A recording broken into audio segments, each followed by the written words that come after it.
Hello, everybody. My name is David Wiedemann, and this is 5 Minutes of Thought, episode number 22, keeping what you know from blocking your helpfulness, based heavily on the book Humble Consulting by one of my favorite people, Edgar Schein. What's the big idea? Here it is.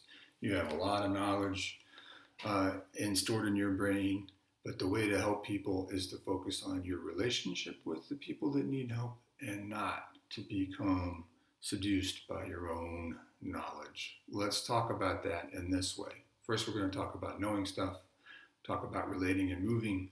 We're going to ask, so what? Then we're going to reflect. Hopefully, wondrous things will ensue. Okay, here you are.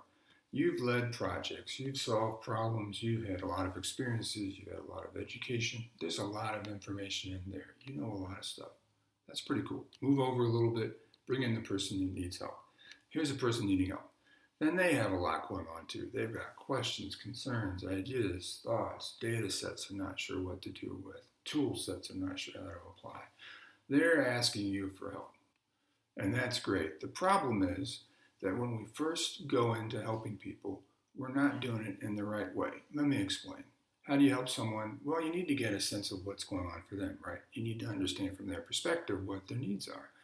Well, what seems to block this perception is, ironically, our knowledge. If we're not watching out for it, our knowledge and all the things that we know can form a kind of a wall between us and understand what's going on for people. Instead of looking at what they are thinking, we end up sort of focusing on our own information. It's like there's a kind of a mirror bouncing our vision back onto our own knowledge, and that is not helpful. What you need to do is break down the wall and project yourself into their context and see what's going on from within their perspective.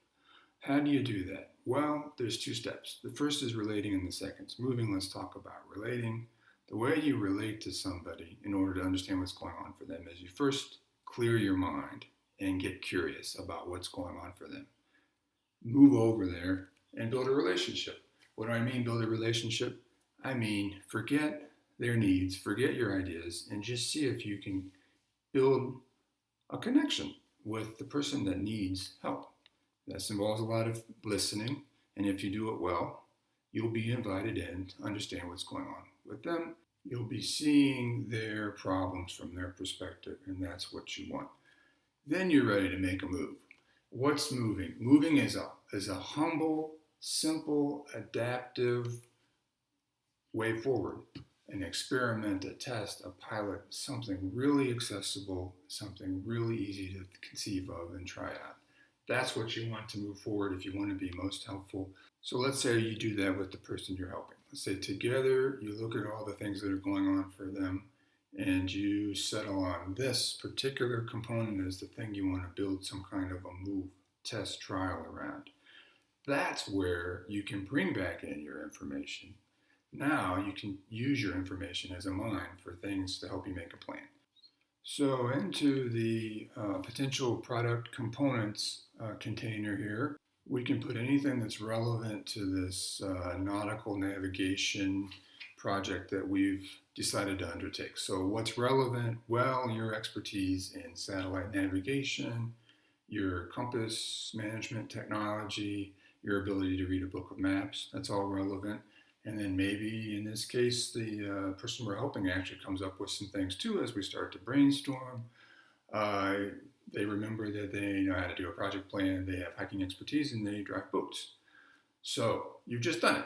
You've just related to them, you've made a humble move, and now you've grabbed the relevant parts of your world of knowledge and made them accessible to the person you're helping. Now it's all about selecting the components that you want to have in your particular project. And here I'll give you a little tip.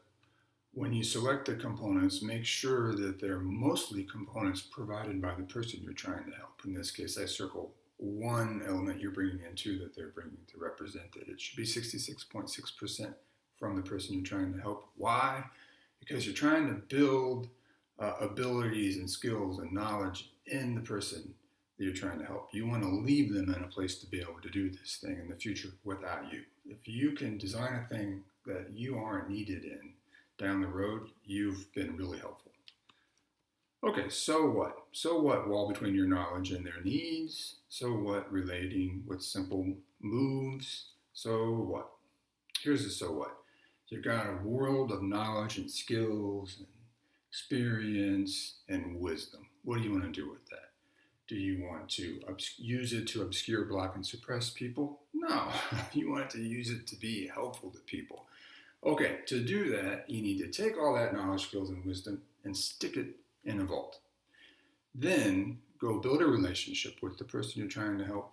Design a humble, accessible, lightweight move, and then go back to the vault and pull out just a little piece that's relevant to the help you're trying to do. And if you can manage to do that, you might be successful. Let's pause and reflect. Does this trigger any thoughts, ideas, feelings? Track those down and you may be on your way to learning something awesome. And if you really liked it, you can undertake the cubicle challenge, which means pop up from behind your cubicle and see if you can explain what you just heard today to the person in the next cubicle.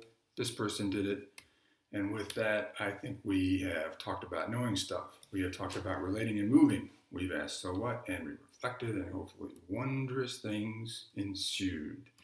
I am David Wiedemann. This has been 5 Minutes of Thought, episode number 22, helping, keeping what you know from blocking your helpfulness, drawing heavily on humble consulting by one of my favorite writers of all time, Edgar Schein. And as usual, I leave you with a provocative idea. Today's another idea from Edgar Schein. This is his very influential idea of the 3 levels of culture. I won't explain this. It's not relevant to what we talked about today, but it may be relevant to a 5 Minutes of Thought of the future. Come and visit us at davidwiedemann.com and have a great day.